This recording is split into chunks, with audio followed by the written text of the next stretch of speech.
vacuum? Because if somebody is pulling out their phone and they're reading a text, checking the weather and responding to it, when they're running a grain vacuum, what do they do with the hose? They put it in the grain right at their feet, and the whole time it's sucking grain out from under and pulling them down. Okay? So how are we doing up there? We ready?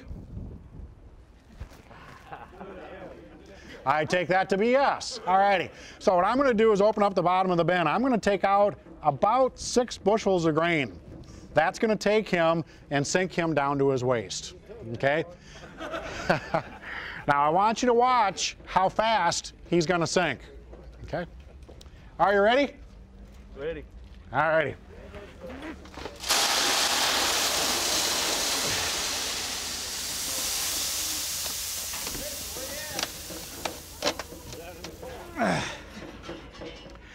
All righty, are you stuck? Yeah, I believe I am. Okay. I'd like to talk to you about some farm policy now. I think we have some low-interest loans for your operation. Low interest? I thought no interest. You a Republican? All righty. So what we're going to do now is we're going to make entry into the bin and rescue him. So for our first rescuer, we're just going to have him jump into the grain next to the victim. Did you feel him get in? I sure did. Okay, as he walks around the back of you, you're going to be able to feel everything. Okay? Now, for the second rescuer getting in, we're going to use a really high dollar piece of rescue equipment. Okay? In fact, some of you may have drank some bottles of soda that this came out of today. Okay? We're going to take this and flip it upside down, and then our second rescuer is going to step on that as he gets in.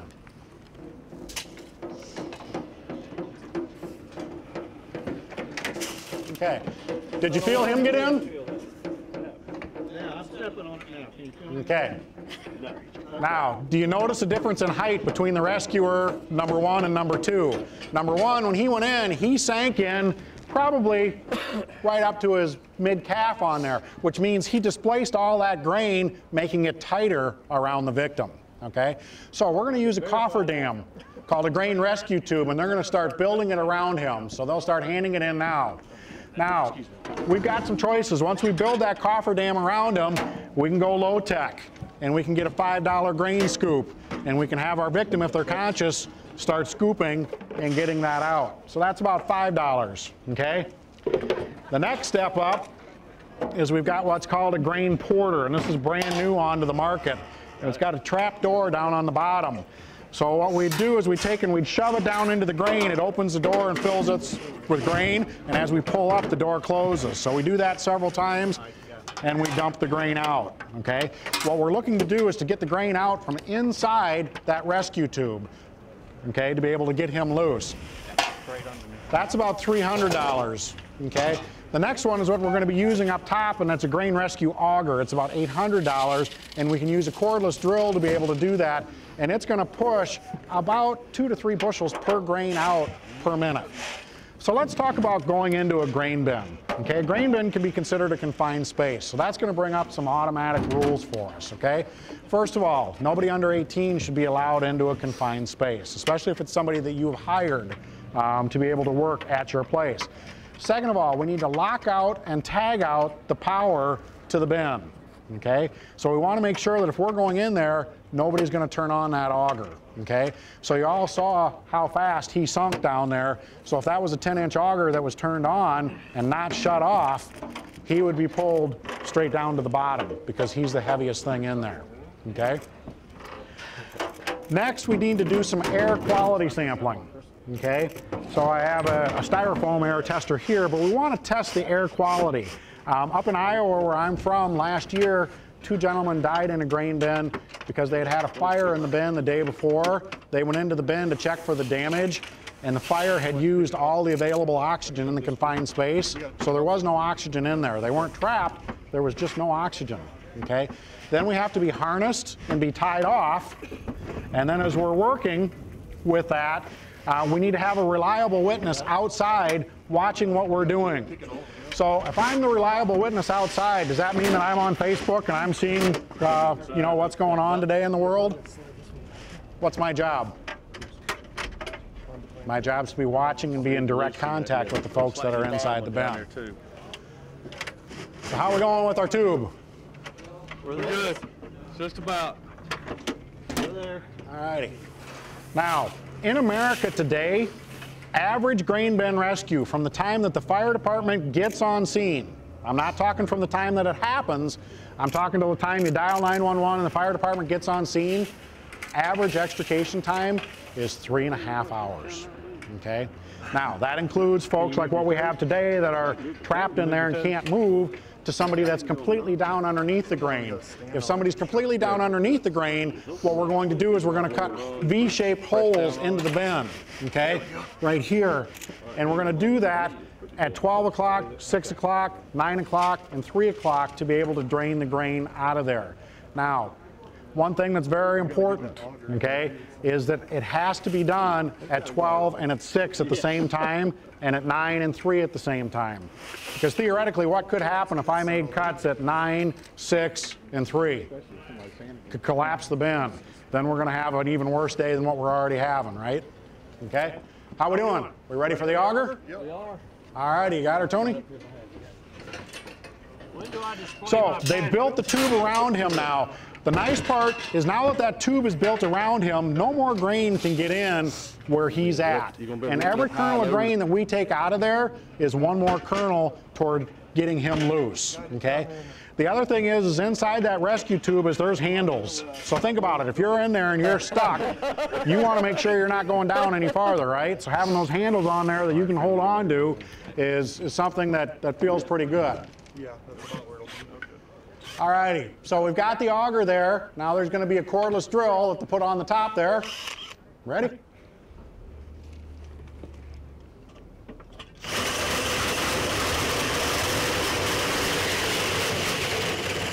Uh-oh. Uh-oh, it's not a... Uh-oh, malfunction. Uh-oh. You didn't tell the commissioner about the malfunction, did you?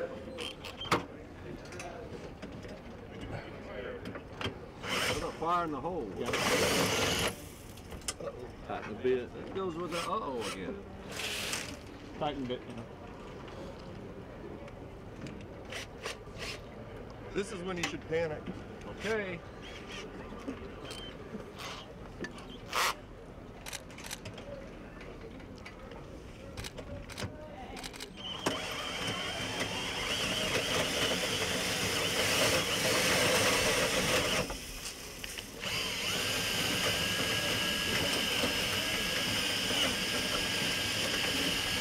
So, as you can see with the different varieties of tools that we have to do that, some of them the victim can help along with. So with that auger down at the bottom, what he's doing is he's just pulling grain into the top opening of that to be able to make sure that he's pulling the grain out of there for himself to get loose, okay? So the other thing they're going to be doing as they're drilling that is they're going to rock the tube back and forth, and the tube's going to sink down around him. What we want to happen is for the tube to actually get down below the level of his knees. That's what we're looking to get. As we vacuum out the inside of that tube, we want his knees to be able to come loose. Once we can get his knees loose, we're in pretty good shape, okay? So let's talk about this. Let's say that it's August, okay? It gets kind of warm down here in August, doesn't it? A little bit of humidity. So if he's been trapped in there for 3 hours, and it's been in the high 90s all week with the high humidity, what's the temperature inside that bin? A lot hotter, okay? Any air movement in there at all? No. So how much energy is he gonna have to help us when we get there? Not a lot, okay? So, when they get the grain down below their knees, that's when we're gonna ask the victim the first time if they can get out. If they can't get out, we'll just take some more grain out until we get to the point to where they can, okay? Now, not so much a problem here, but when I called home this morning, it was 7 degrees and they were getting 4 inches of snow, okay? So, the reverse of that, if that was to happen today in Iowa, what do you think the temperature inside that bin is? It's actually kind of cool, but the other thing is that the temperature of that grain is going to suck the heat right out from your victim, okay? And think about it, if you're shivering, how much muscle tension do you have to be able to do anything? Not a lot. That's exactly right, okay?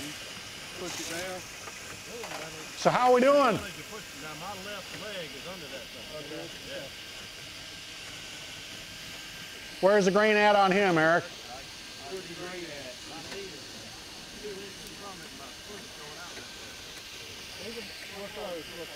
out. Okay.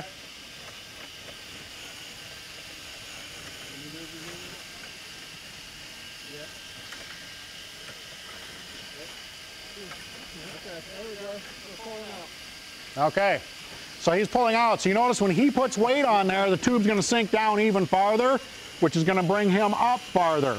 Now, with the handles that are in there, what we're going to have him do, all righty, is take baby steps. And I'm talking 1/4 of an inch at a time, because there's 300 pounds of grain in that tube from his knee down to his foot. So if he tries to bring a leg all the way out of there at once, it'll never happen. So he needs to take baby steps. Now we've got an issue. He's inside that tube, which is inside of the bin, and the level inside of the grain is 1 foot to 1.5 feet lower than that of the rest of the bin. So if they take one of those panels out to free them, what's going to happen? It's going to fill right back up. So there's stairs on the inside of that tube. So if they're going to take out the front panel, we're going to have him put his foot on the stair on the 2 side panels. So when we take out the front and the grain flows back in, it's not going to re-trap him. Okay? Okay, with the price of grain, you guys aren't spilling any of that, are you? All righty. So if you'd like to come out and come down. I would like to come out. So I still get to keep my 100% rating because I got you out, right? So now you're going to charge me interest again, right? All righty. So before he comes down, you can ask him questions about what it felt like. Do you have any questions for me? Okay. Yes, sir.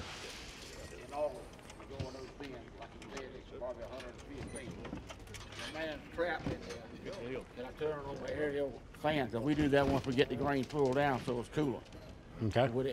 It would interfere with that practice, so would it make it cave in worse? Okay.